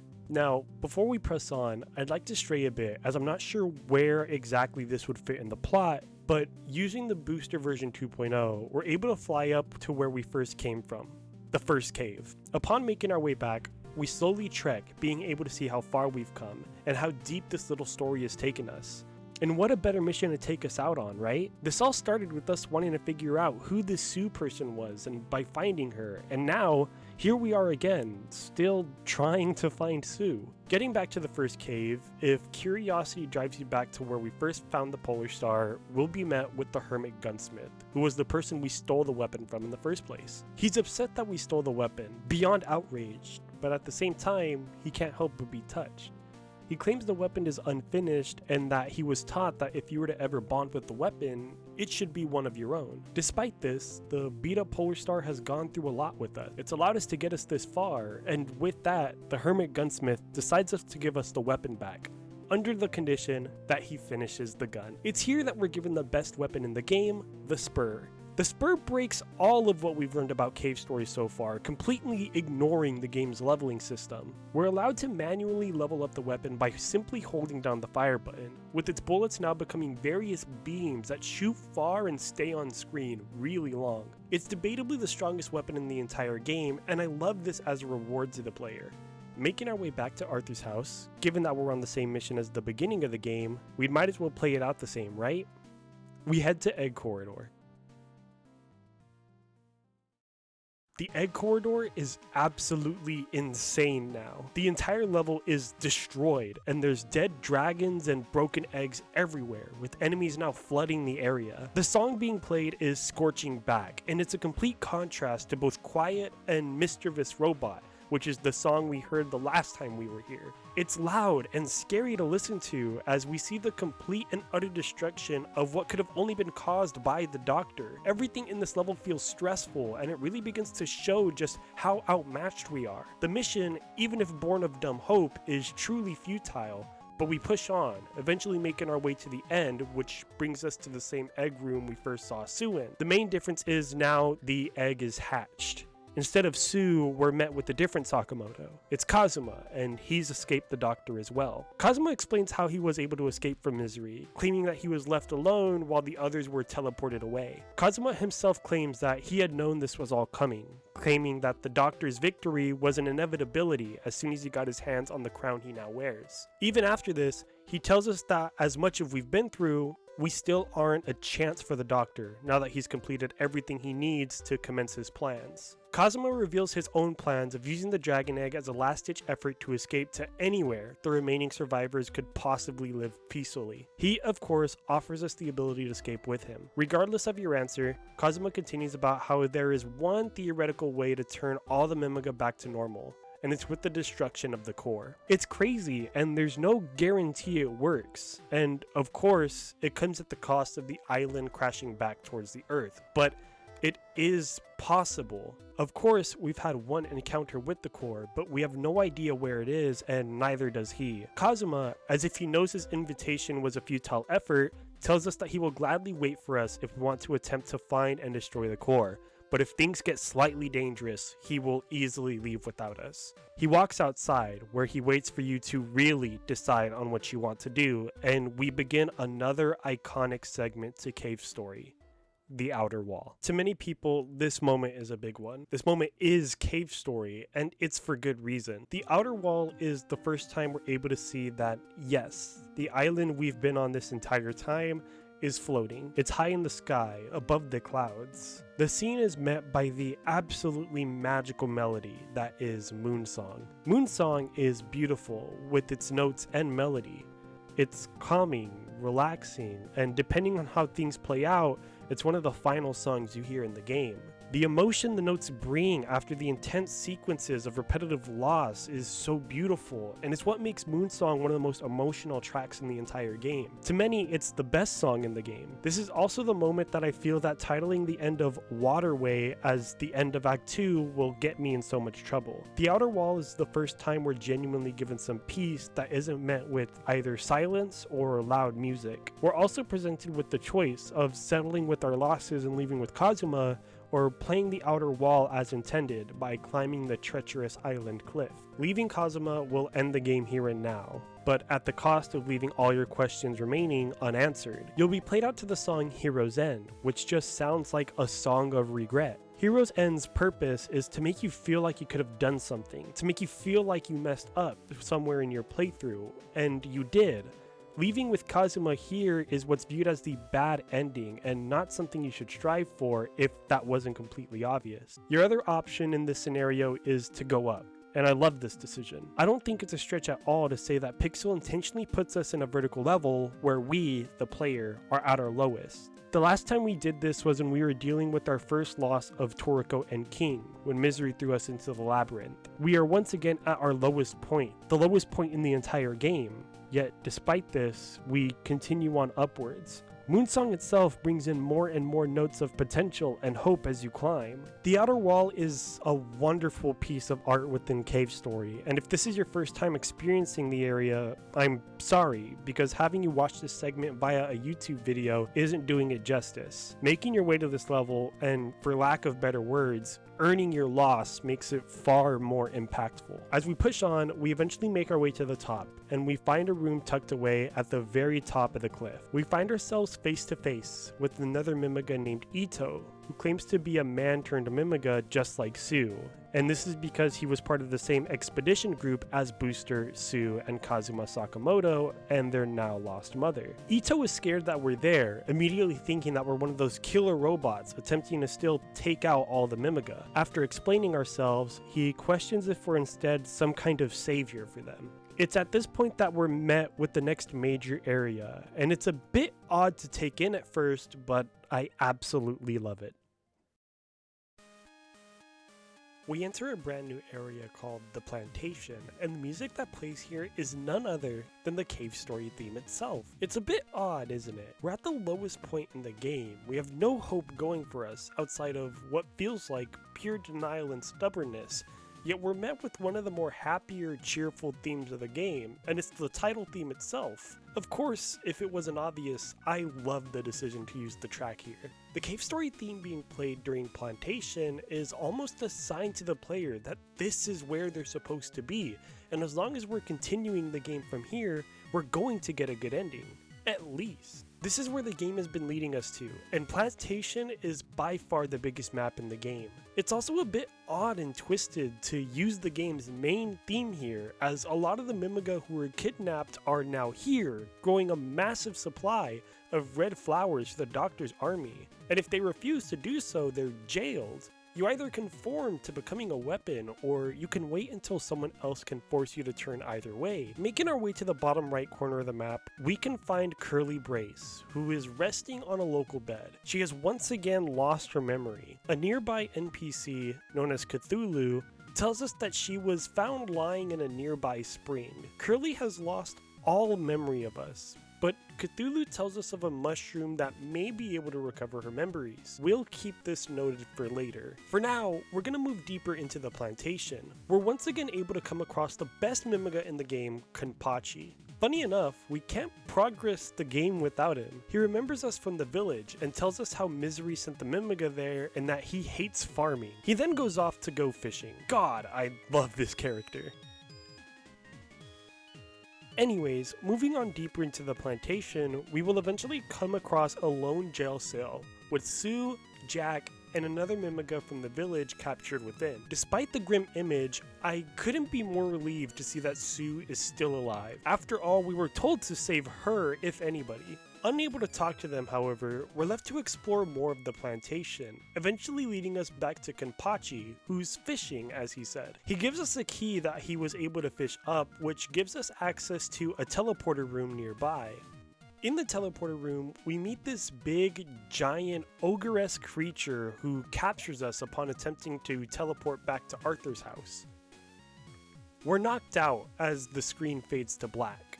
We get some text on screen of Sue trying to wake us up, with us receiving a letter from her instead. She's taken away before we're given the chance to talk to her. Inspecting the letter she gave us, Sue finally tells us the story of how she and the others on the expedition team came to the island in the first place, with priority on the Doctor. He was apparently supposed to be the team's medical aid, but it was fairly obvious from the get-go that his plans were to just get his hands on the crown.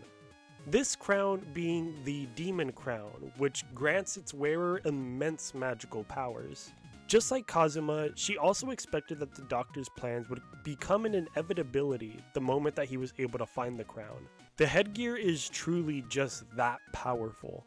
The Demon Crown was also able to give the wearer control of the Mimiga on the island, given that they're all transformed from eating red flowers, including Sue herself. Sue then tells us that, if her mother is still alive, she'd be somewhere within the Plantation, and gives us a password to use whenever we do find her mother wherever she may theoretically be hidden. You know, in theory I mean. We've known about Mama Sakamoto since the beginning of the game, but only in mention. Her being still alive, and assuming she's on our side, would be wonderful enough to turn the tides entirely. It's truly not any kind of exaggeration to say that the fate of our hard work, the fate of avenging the lost lives we've sadly failed along the way, the fate of the world even, relies on the existence of Mama Sakamoto being found. So we find Mama Sakamoto, with her actual name being Momorin. Yeah, there's sadly not much in between with these events. We just kind of search for Momorin, and eventually we do. Just one of those things where gameplay helps rather than an online video. Momorin survived by taking the safest route possible until she couldn't. She helped research the island for the Doctor, but the moment he found the red flower seeds, she served no purpose for him, throwing Momorin off the side of the island, surviving by landing on a lower ledge assumingly. Momorin also reveals that she's been working this entire time. Since she was flung off the island shortly after the Sand Zone incident, she's been hiding, attempting to build a rocket that will take us directly to the Doctor's throne. She needs our help, of course, with getting parts for her from the Mimigas, our booster, and especially to find Ito. She famously gives us the Mimiga mask, which I assume is homemade, and that's just adorable of her to have on hand. After telling us what she needs, we head off. We make our way to some Mimigas with the broken sprinkler and use that reason to get a fixed one. After this, we take Momorin the sprinkler and we begin to hunt down Ito again, who's still hiding away in the plantation entrance. He's shocked to find out that Momorin is still alive, stating that she's always been really fierce. He gives us a controller for the rocket and we begin to take it back to her. She's happy we've done so, and she tells us that she'll need time to work on the rocket, telling us to rest in the bed below until it's ready. Doing so will put Momorin outside of the bunker and Ito right by her. They're both ready for takeoff, and after getting back the booster from Momorin, so are we. There's still one more thing we must do in the plantation, however. Curly Brace. We need to get her memories back. We heard from the Cthulhu right by her that there's rumors of a mushrooms that could bring memories back from those who've lost them. While this sounds incredibly vague, and you think that this mushroom could be literally anywhere, there's actually only one location in the entire game where mushrooms are native. The graveyard. That's right. The graveyard where we got Arthur's key is filled with living mushroom enemies. And to those with a good memory, you will remember that there's a very obvious door in the graveyard that we were never able to reach. Using the teleporter in the room Kenpachi gave us the key to, we're able to go directly to Arthur's house and finally investigate the room with our booster. In the room, we come across a small purple mushroom named Ma Pignon. He constantly questions our reasoning to find a mushroom that can heal amnesia. He also claims that he can help us with this, but only if we answer his hilarious questionnaire. It's a bunch of trick questions one after another, but it's quite hilarious being honest. I genuinely love this guy. After succeeding, he gives us the mushroom badge, and we're finally able to... Oh, wait. This item actually does nothing. Yeah, the mushroom badge he gives us literally does nothing. It can't help us with the amnesia to save Curly. In an act of confusion, we go back to Ma Pignon to complain. We need that mushroom that can help Curly. Instead, the not-so-fun guy laughs at us for believing that he'd actually help us with the case of amnesia. While Mr. Traveler never says this outright, context clues tell us that Mr. Traveler then threatens Ma Pignon by saying he'll eat the mushroom man. Ma Pignon is upset with the threat, and we begin another boss fight against Ma Pignon, and I think this fight is hilarious. We're literally starting beef with the mushroom, but it's all for good reason. We've come so far with Curly. We didn't even know if she was alive, and she gave her life for a chance at us being safe. It's only fair that we go the distance in an attempt to help her too. We defeat Ma Pignon, and thankfully, they're not the toughest boss fight in the game. Upon defeating him, we take Ma Pignon as an item. For those who don't get it, the Mushroom Man himself is the amnesia healing robot Cthulhu was telling us about. After taking the dumb fungus back to the plantation, we shove it down Curly's throat. I'm not exaggerating, the game literally tells us we jam the mushroom into her mouth, and that's hilarious. After consuming it, it works. Curly gains her memories back, but not just the ones we built up with her. Curly begins to remember everything. It's here that Mr. Traveler's name is finally revealed to us. Quote, "We are," quote, and she begins to tell us the story of the relationship between the two. It starts when the island was first attacked by tons of robots being sent to the island from many countries of Earth, with all of them attempting to retrieve the same thing, the Demon Crown. Of course, with the powers we've seen so far, any country on Earth would want to control it. This, however, is not where Quote and Curly Brace came from. Quote and Curly were built independently from the other robots, with both of them being sent to destroy the Demon Crown rather than retrieve it. When they arrived, however, it was far less optimistic than they planned. Somebody had already gained control of the Demon Crown, a man known as Miyakid, and he had already done the damage. Miyakid turned all the Mimigas into beasts and attacked Earth, but was unsuccessful in ruling the planet. With many robots and Mimiga slaughtered, Curly and Quote attempted to take on Miyakid himself, but he was way out of their league. While Miyakid's fate is never confirmed, we do know that he didn't have the crown for much longer. This is all that Curly can remember, as she smiles innocently and asks if there's anything that we remember. This entire time, throughout all of Cave's story, Quote has been set up to be a killer robot, slowly turning into a hero, attempting to find out where he was and right his past wrongs. Thanks to Curly, we now know that this couldn't be further from the truth. Quote and Curly were never killers. They were never machines assigned to do a job. They were built in an act of rebellion, built with the capabilities of destroying this power that nobody should control. After all this time that we believed we were reformed killers, the truth finally comes out. Quote and Curly Brace are heroes. Attempting to talk to Curly again gives us what I would say is the single most important item in the game, the Iron Bond. Its description couldn't be more perfect either. You're tied to Curly Brace, the only warrior you would trust your back to.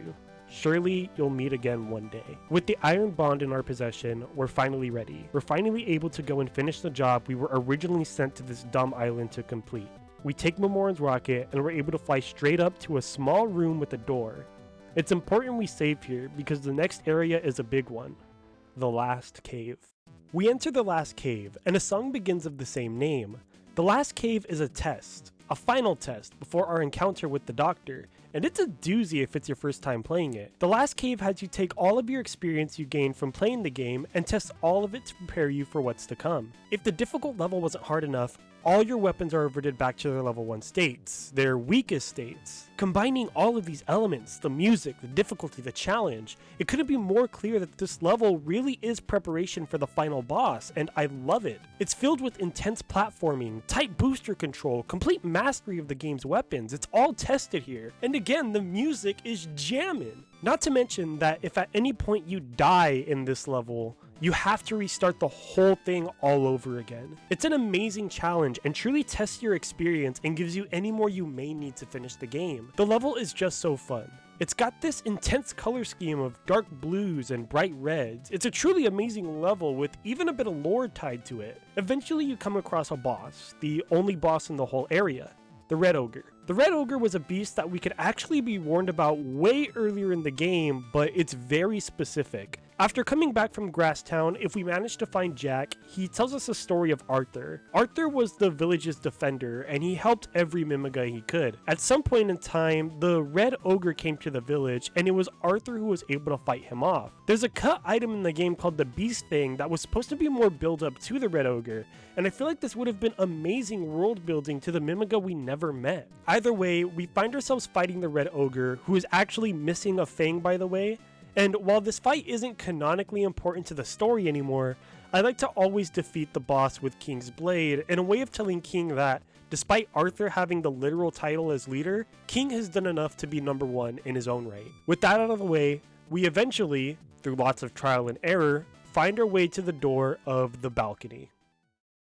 We finish off the intense, tight pacing of the last cave with the balcony, sharing a song of the same name. The balcony is a level designed to show that we're nearing the end of the journey. Yes, actually, this time. The song itself brings us down from the intense beats that the last cave brought in with somber, mellow ones instead, that kind of signify where we're at. Throughout all of Cave Story, we've done nothing but lose and lose repeatedly, as I've kept saying. There's so many ways that balcony can be interpreted. There's truly a lot that goes into what makes it so great, and part of that is the emotional response that changes from player to player. To many, it's simply the end of a video game. To others, it's a time to be able to reflect on your journey. You've come so far after all. Hell, even enemies similar to Igor from the beginning of the game no longer have a boss health bar. They're just regular enemies to us now, with the skills and upgrades we've gotten being far more than enough to take them on with little to no struggle now. No matter how you view balcony, it's beautiful nonetheless. The moon from the outer wall is now setting almost, with the end of the game taking place at dawn the following morning. The game couldn't look better either. The end of the game taking place at the top of the island is so sweet too. We fought so hard to escape the island's cave systems, and not only have we been able to escape them, but we've been able to conquer the island, literally coming out on top. Emotions are at their peak. Everybody has given everything they got to get us to this point, so let's finish the game. From the balcony, we enter a massive building where the Doctor resides. But it's not just him. Before we even get to see the Doctor, we're interrupted by Misery. She talks to us about how she's misjudged us for the worse, and that Misery herself doesn't really care for the island. Nothing she does is personal. It's simply her way of life to do the bidding of those who wear the demon crown. She simply tells us to prepare ourselves, as Misery readies for battle, and off we go. Misery herself doesn't hold back either. She summons enemies, hurls giant blocks, and summons homing bubbles that fire lightning. She also increases her defenses as the fight progresses, with these unbreakable bubbles that float around her. Timing and control are really important to this fight, and it's wonderful that we're interrupted by Misery for this bout. It really feels like not only a test of our strengths, but Misery's as well, who has also been subtly teased throughout the entire game as a really tough boss. We could have gone this entire game without fighting her, but she really is the Doctor's last line of defense, the ace up his sleeve before we can even get close to him. Upon her defeat, she doesn't speak to us, simply leaving the scene out of frustration. And this ends phase 1 of the last battle. Phase 2 begins with us walking in on the Doctor himself. He begins to talk about how something he created was complete. He continues to begin to describe what makes the red flower so powerful, and how they bring out a being's inner strength, but at the cost of the being's reason and faculties. He then begins to talk about how he was able to control and concentrate this element of the red flowers and create the red crystal. With the demon crown and the power of the newly made crystal, the Doctor amplifies his own strength. The Doctor is able to summon enemies and projectiles in swarm, and with such a small battlefield, we're forced to maneuver in insane ways, but given some good timing and aiming, the Doctor is actually fairly easy to take out. This was just the preface though, as the Doctor begins to be consumed by the red crystal, in a way making himself into a ravel human being. His muscles are pushed to an extreme, his body contorting. Phase 2 has now begun. The Doctor is no longer himself, rather a muscular shell of a man who has lost his way. Here, he becomes far more aggressive compared to the distance-keeping Doctor we know. He gains a ton of invincible moves and attacks, and approaches with almost no thought behind them. Despite getting stronger and stronger, the Doctor is losing himself to the power he came to the island to control. Both of these fights, however, aren't the tough Doctor we've been set up with. Even with final boss nerves getting to us, even regular players have a chance against the Doctor, especially with the Spur in hand. It's kinda disappointing that the Doctor himself is really no more stronger than Misery, really. Talking to the captured Mimiga, who were watching us the whole time, they're thankful. They praise us for our efforts, with Chaco beginning to compare us to Arthur, with how heroic we are. Afterwards, the Mimigas give us plenty of hearts to end the game on, both grateful for how we were able to help them in such an enormous way. With the Doctor defeated, a new room above the one we're in opens, and it leads to the core, and it's here that we're finally able to destroy it and finish the game. We enter the final area in the game, Black Space. It's where the core is hidden, and of course, we intend to destroy it. Walking up to it, however, summons Misery right in front of us, and she's holding onto Sue. She threatens us, claiming that Sue will be killed if we don't step away. She then claims how she's amazed that we're able to defeat the Doctor, but brushes off his death with the deal. We can all die together on the island, or we can leave the island alone, but Sue's life is guaranteed safety. This deal, however, is cut short by a disembodied voice, claiming nobody will escape at all. Misery questions the voice, as the voice reveals to be the Doctor, still alive in a form of red dust. He no longer carries a physical form, with his visible appearance being a magical effect as a result of the red crystal. Misery, seemingly free from her curse, attempts to kill the Doctor herself. This is futile and only frustrates him further. The Doctor begins to possess Misery, deforming her body into an oblong beast. Sue, attempting to run, is chased down by the red crystal, becoming a Mimiga-human hybrid, which genuinely looks really neat.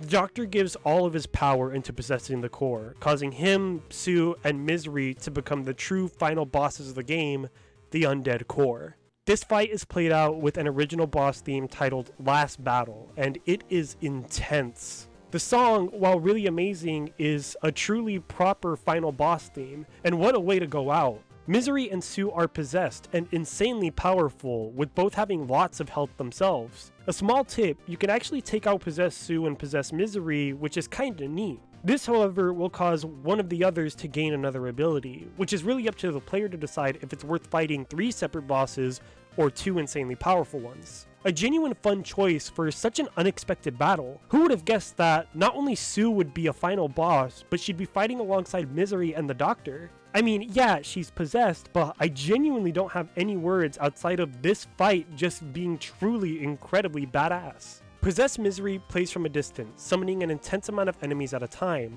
while Possessed Sue is constantly charging and tackling Quote with the ability to fly, move around fast, and temporarily go invincible. The Doctor himself gains a lot of the abilities from the core and more or less works similarly, but overall has more projectiles at his aid than the normal core.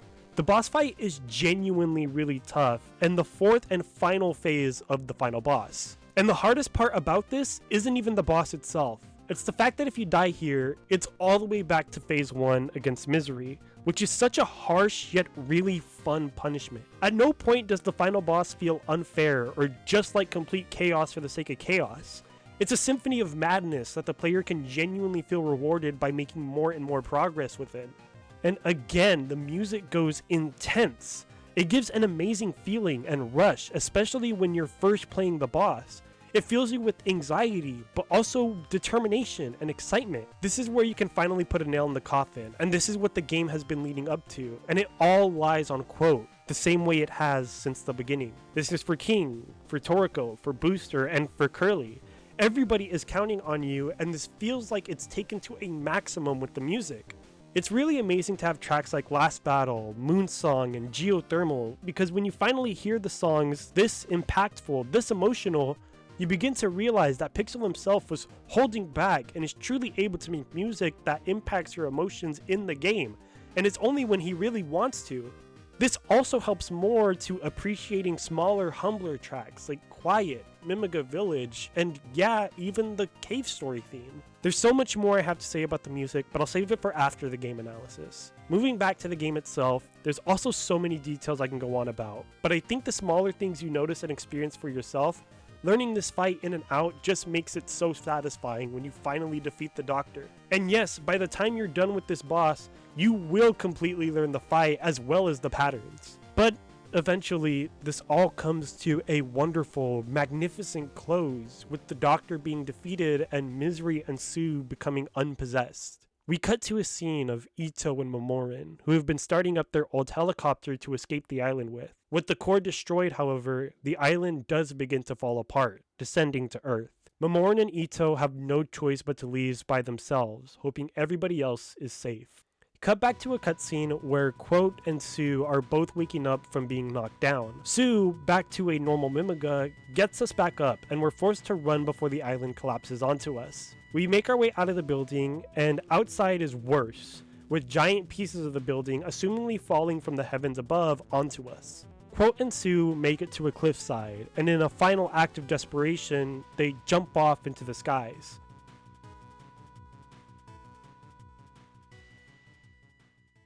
Momorin and Ito are seen flying away in the helicopter safely, as we begin to see all the areas in the island break apart as it descends. A cutscene is shown, and we see the island crash to Earth, nearly destroying itself in the process. Thankfully, the game doesn't end on a completely negative note. We see Quote falling down, hurtling towards the Earth to his doom.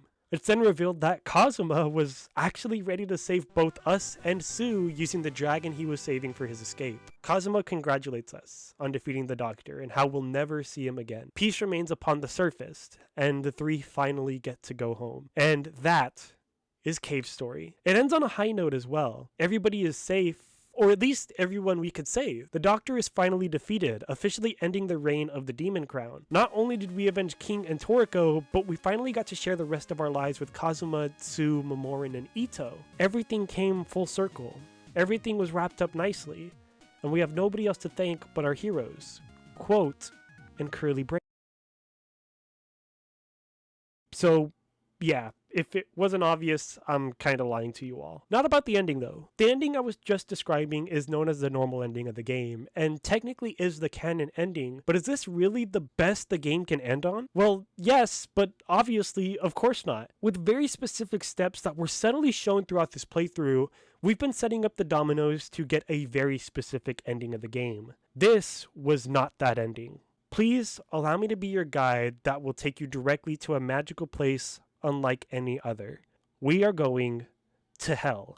To get us started, there are 4 key moments to getting the best ending of Cave Story, and if you didn't get this ending, I will explain the setup for you to be able to attempt to get this ending as well before we analyze it. The first key step is the suspicious act to completely ignoring Professor Booster when he fell in the labyrinth. While it's a bit unheroic of us, we need the Booster version 2.0 instead of the unfinished Booster he would have given us. Simply put it, not only is the version 2.0 way better, but it's literally impossible to get this ending without it. The game simply just won't let you access it if you go down with Booster. The next step is saving Curly Brace. I glanced over us getting the tow rope before the core fight, but this is genuinely the first key item we need to obtain towards getting this ending. The second part of this is draining Curly of the water in her system. I was much more detailed with this. Go back to the waterway section of this video if you need to see how it's done. Finally, we need to restore Curly's memories using Ma Pignon, and we must collect the Iron Bond from her. If we do not have the Iron Bond, we do not get to access this ending. With all of the pieces set into place, we continue the game as normal, all the way up until the very end. The very end. After the defeat of the Doctor, Sue takes you outside the building his throne was in, and while avoiding the falling blocks, you'll come across a small building on the balcony. If the door is open, you can enter it once more. If it's locked, you're either missing the Booster version 2.0 or the Iron Bond. Upon entering the small building, you'll see it's completely destroyed inside, with a giant hole now being in the room. You're gonna have to save here because going down this hole begins the wildest, hardest level in the game by league. If you thought the last cave and the Doctor fight was tough, buckle up, because we're about to be introduced to the Bloodstained Sanctuary. The Bloodstained Sanctuary is one of the biggest secret endings in all of gaming. I don't think I'm exaggerating that when I say your favorite indie game probably has multiple endings as a result of influence by Cave Story or another game that was probably made with Cave Story inspiration. Games with multiple endings weren't exactly common in gaming, especially during this time. Before some may twist my words though, no, I'm not saying Cave Story invented or introduced multiple endings in video games. I do believe that Cave Story was definitely one of the many games that defined what multiple endings should be, as each one is vastly different. We could go down a road of admitting defeat with Cosma, and we've gone down the road of taking out the Doctor, but the route we're about to go on is possibly the most definitive. We enter the area with the song Running Hell playing as we descend into an orange and red hellscape of a level. The Bloodstained Sanctuary is, and I mean it this time, the hardest level throughout all of Cave Story. In fact, I would even go as far as saying that the game itself does not prepare you for this level. It's a level that you're only able to learn by fully investing yourself into learning the game's mechanics, and you'll only progress bit by bit once you do so. Where Last Cave will reward you for taking advantage of everything you've learned, the Bloodstained Sanctuary punishes you for not knowing enough. And it's wonderful. It's a level that will not only test you, but take your current skills and maximize them by the time you're done, given that you have the patience to learn it. I've had personal friends of mine attempt to beat Cave Story with this level being set up for them, with few actually making it to the level, and those who did calling it quits. But I assure you that if you have the patience and want to beat the game, it's more than satisfying to anybody who wants to take it on. To get us started, I should probably start off with the story this level presents. As you progress through it, you slowly begin to unravel a story that we've heard a bit before. It's the story of Jenka's brother, Balos. For those who may not remember, we were last told the story as we were just about to die from drowning in the core fight until Curly saved us. I think it's odd but no coincidence that these are the two areas that the story begins to unravel itself on. In my head at least, this is Pixel's way of telling us that the Bloodstained Sanctuary is, in a way, putting quote on the brink of his death. Before I cover the story though, there's something I love about this level that I just gotta mention. My favorite thing is easily that throughout the Bloodstained Sanctuary, we're not alone. At the end of the opening area in the level, we're able to find Curly Brace passed out on the floor. Of course, we take her with us, but she doesn't come to until later on, only waking up during the final stretch of the Bloodstained Sanctuary. And when she does, man, this game feels its most fun. Enemies are flying at you, presses are forcing themselves down, projectiles are flying everywhere, both yours and the enemies, with Curly firing behind you every time she shoots a projectile. Not only is this an incredibly fun mechanic to introduce, but it's nice symbolism that Curly has truly got your back covered. Really, adding Curly to this level as a part of it just makes this entire level feel like magic, and is truly the most fun level throughout the entire game, again, given that you have the patience to learn it. Again, I've had friends play Cave Story up to the Bloodstained Sanctuary, and if you aren't prepared, it's gonna kick your ass. One thing I should note is that throughout my entire playthrough, I never used Jenka's life pot, and this is where I lose a lot of people. Many would assume it's safe to use during the Doctor boss fight. He is the final boss after all, but the life pot I feel really comes the most handy during this level. Speaking of Jenka's life pot, let's go back to that story. The story and the buildup of Jenka's brother Balos, that is. Balos was a magical being, just like Jenka, who primarily used his powers for good, often helping and guiding people. In return, people loved and trusted him, even more than their own king. The king eventually grew aware of how people loved Balos, growing intensely jealous of him. This jealousy led the king to throwing Balos into a prison, where he would often be tortured in brutal and cruel ways. The torture caused anger and rage to build and build within Balos, causing him and his magic to go completely wild. The king was immediately killed by Balos, and the kingdom they lived in turned to ashes overnight. Jenka, seeing Balos this way, imprisoned him onto the island the game takes place on. Despite what he's become, she could never bring herself to kill him. Later down the line, Misery would grow aware of Balos, and she made Balos create what would become the Demon Crown. Balos, still being in this twisted state, creating it with the monkey paw that Misery would be cursed to follow whoever wore the crown. If this crown is destroyed, the curse will be lifted, but even if the crown is destroyed, it will only come back so long as Balos is alive. What a story, huh?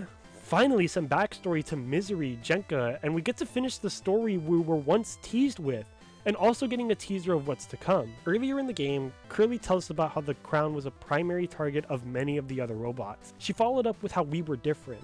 We weren't sent to be able to destroy the crown, we were sent to destroy the power behind it. Anyways, moving more into the level itself, the level was segmented into 3 major areas, all tougher than the last. Each area is filled with so many ways to kill you, it's pretty nuts. During some of my first playthroughs of Cave Story, I'd say that over half of my deaths were a result of the Bloodstained Sanctuary. Anyways, at the end of the 4th level, there's a boss that is literally a giant press that you have to chip away at and slowly take down. It's a pretty surprising boss, but please, when you get around to defeating it, please keep in mind that it is still a press. Upon defeating the heavy press, we gain access to 2 rooms, one of which has statues of everybody who has ever worn the crowns, and the other which takes us to a room we can't leave. The former room can have its statues destroyed, and the crown wearers being replaced with statues of quote, Curly, King, and Toroko. It's probably best that you do destroy these, as they're possibly the last bit of health and experience the game will give you.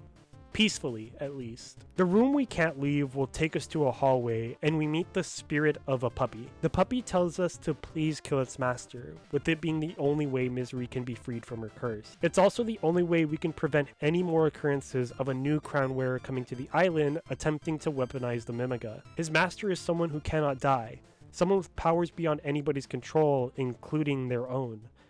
His master's name is Balos.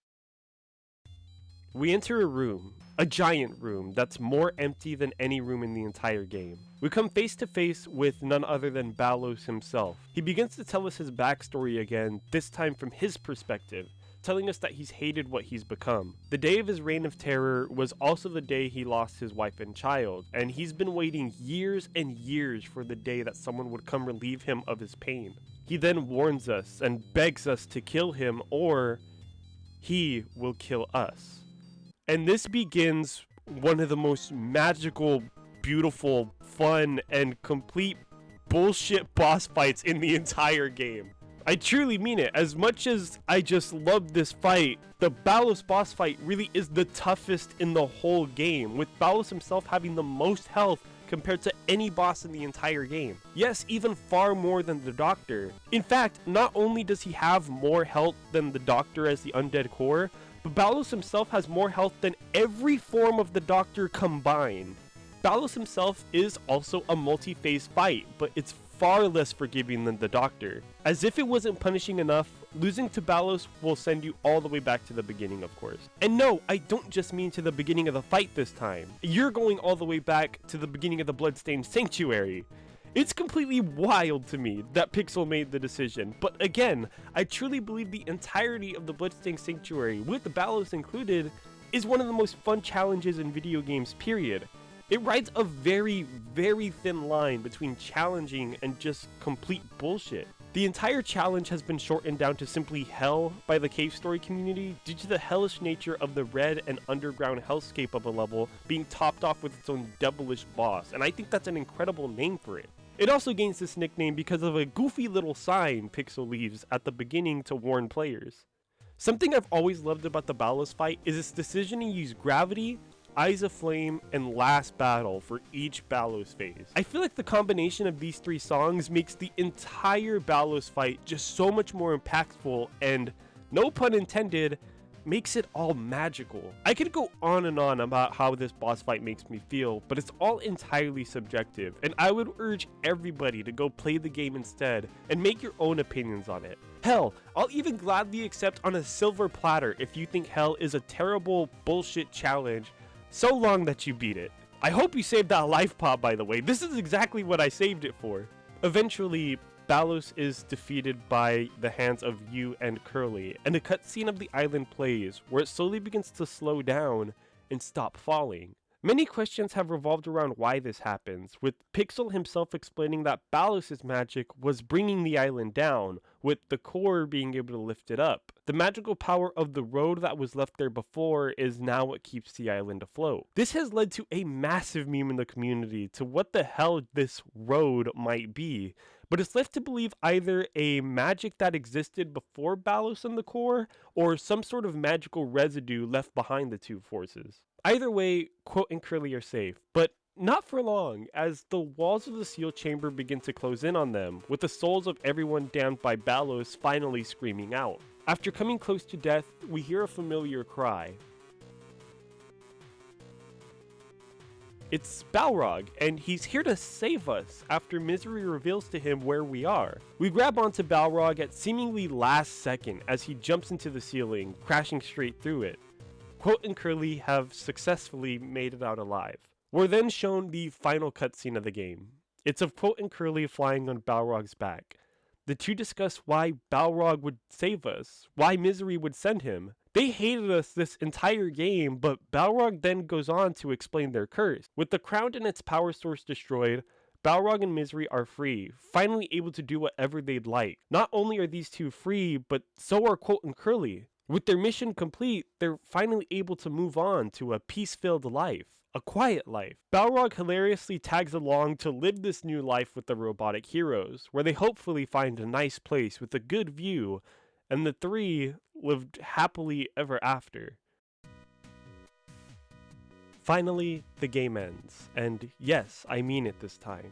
The game is finally over, and what a story it tells, huh? We get played out to a beautiful song titled The Way Back Home, and it gives off an amazing and quaint storybook vibe. Despite the emotional and even physical trials the game puts us through, it's a very linear story that we're able to experience that's been told by Pixel, and believe me when I say this is truly only a story he could tell, and it's wonderful for that. Something I've always loved about the credit sequence is that since Pixel worked on the game completely by himself, again the art, the music, programming, engine all done by him, he has nobody to credit, so he uses this screen to officially introduce the names of all the enemies and standout NPCs of the game. It's such an amazing touch. Throughout the credits, we're also shown some incredible art of our journey, displayed in reverse order, and it's lovely to reminisce on the trials we've been through, especially via official art. It shows a more canon way of how things could have happened, and that's always fun. We also get cutscenes displaying for us to answer any questions that may have been left for us to wonder about. For example, the Sakamotos and Ito are okay with the family working on ways to turn Sue and Ito back into humans, with slow progress being made. Another scene we also get is a much older Misery still on the island looking out towards the rest of the sky. There's a lot more scenes, as I'm sure you're all seeing now, but man, is it all just wonderful to all watch go by. As we close out the analysis of the game, I'd like to use this next upcoming time to discuss aspects of the game. And by aspects of the game, I mainly mean the music. I know I constantly went through the whole video discussing the tracks in detail, but the music as a whole is wonderful and only gets better after playing a game, since now you have moments from the game to associate them to. You can't help but feel those same feelings you had when you first experienced the moments the songs are associated with. The best thing about the music is easily that it's truly Pixel's music. It's wonderful. He made the tool he used to make the music himself, and it's wonderful what a job he's been able to do with it. How many musicians do you know made their instruments, you know? Another thing is how unique the music is. It's certainly odd when first listening to, no? Well, once again, not only did Pixel fully make the music, but he had to teach himself how to make music to begin with. These aren't his first song he's made, far from it, but the self-taught nature of the songs are certainly unique. While I can't confirm anything I'm about to say, during my search on Cave Story's music, I remembered an interview that an odd commenter told me about, featuring Danny Baranowski, done by the original sound version. You see, Danny was given the opportunity to completely remake the Cave Story soundtrack for the game's remake, Cave Story 3D.